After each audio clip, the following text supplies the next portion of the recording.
BP जास्त असताना heart अटॅकचा धोका का वाढतो?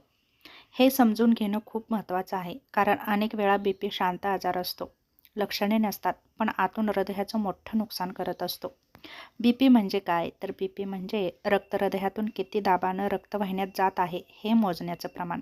जेव्हा हा दाब जास्त होतो, तेव्हा BP वाढला आहे असं आपण म्हणतो. BP वाढल्यामुळे हृदयावर सतत जास्त ताण पडतो. जास्त BPमध्ये हृदयाला रक्त पंप करण्यासाठी अधिक जोर लावावा लागतो. त्यामुळे हृदयाचे स्नायू जाड होतात, हृदय कडक होतं आणि अचानक थकू शकतं. यामुळे हार्ट अटॅकचा धोका वाढतो. रक्तवाहिन्या अरुंद आणि कडक होतात.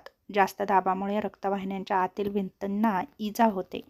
त्या ठिकाणी चरबी आणि कोलेस्ट्रॉल साचू लागतं. हळूहळू रक्तवाहिन्या अरुंद होतात. हृदयाला जाणारा रक्तपुरवठा कमी होतो. त्याचप्रमाणे ब्लॉकेजेसचाही धोका वाढतो.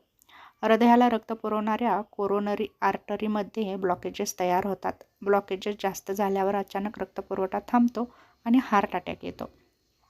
रक्ताच्या गाठी तयार होण्याची शक्यता वाढते. BP जास्त असताना रक्तवाहिन्यांची आतील भिंत खरबरीत होते. त्यामुळे रक्ताच्या गाठी पटकन तयार होतात. ही गाठ हृदयाच्या नळीमध्ये जर अडकली तर हार्ट अटॅक येऊ शकतो. ऑक्सिजनचा पुरवठा कमी होतो. अरुंद नळ्यांमुळे हृदयाला पुरेसा ऑक्सिजन मिळत नाही. त्यामुळे छातीत दुखणं, दम लागणं यासारख्या समस्या निर्माण होतात. तेव्हा थकवा आणि हृदयाच्या पेशीही मरू लागतात.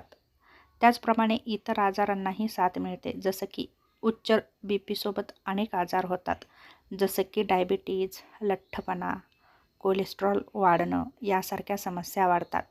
ताणतणाव हे सगळं मिळून हार्ट अटॅकचा धोका दुप्पट किंवा तिप्पट वाढतो. हार्ट अटॅकची धोक्याची लक्षणे म्हणजे BP असलेल्या लोकांनी दुर्लक्ष करू नये. जसं की छातीत दाब, जळजळ, दुखणं, डाव्या हातात, जबड्यात किंवा पाठीत वेदना, अचानक घाम येणं, श्वास घ्यायला त्रास होणं, मळमळ, चक्कर. त्याचप्रमाणे महिलांमध्ये ही लक्षणे कधीकधी वेगळी असतात. जसं की जास्त थकवा, मळमळ, पाठदुखी. BP कंट्रोलमध्ये ठेवल्यावर काय फायदा होतो? तर हार्ट अटॅकचा धोका 50 ते 60% कमी होतो. हृदय दीर्घकाळ मजबूत राहतं. स्ट्रोक आणि किडनी फेल्युअरचा धोका कमी होतो. BP जास्त असणाऱ्यांनी काय नक्की करावं? तर रोज BP मोजावा, मीठ कमी करावं, चालावं किंवा हलका व्यायाम करावा, ताणतणाव कमी ठेवावा. स्ट्रोक आणि किडनी फेल्युअरचा धोका नक्कीच कमी होतो. त्याचप्रमाणे डॉक्टरांनी दिलेली औषधे नियमित घ्यावी. धूम्रपान टाळावं, मद्यपान टाळावं. जर BP जास्त असेल तर हृदयावर सतत ताण येतो, नळ्या ब्लॉक होतात, ऑक्सिजन कमी होतो आणि हार्ट अटॅकचा धोका वाढतो. वेळीच BP कंट्रोल केला तर हार्ट अटॅक टाळणं पूर्णपणे शक्य आहे. तेव्हा BP कंट्रोलमध्ये ठेवण्यासाठी तुमच्या जीवनशैलीमध्ये नक्कीच बदल करा.